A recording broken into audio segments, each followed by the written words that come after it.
Меня зовут Юлия. Господин примар, скажите, пожалуйста, есть ли у местной власти планы сотрудничать с учебными заведениями, чтобы заинтересовать молодежь профессиями в сфере экологии и обслуживания очистных сооружений?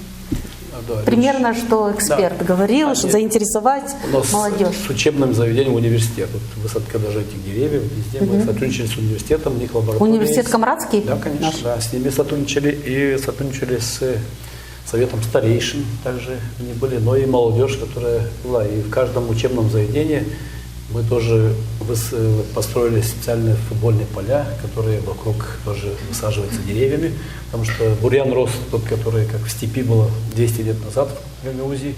Наша Гагаузия была степью.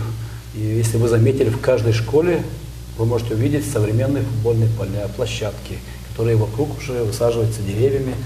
Шестая школа даже, парковая зона, если вы видели, кто-то из вас участвовал в АКСИС. Это тоже наша работа совместно с представителям шестой школы.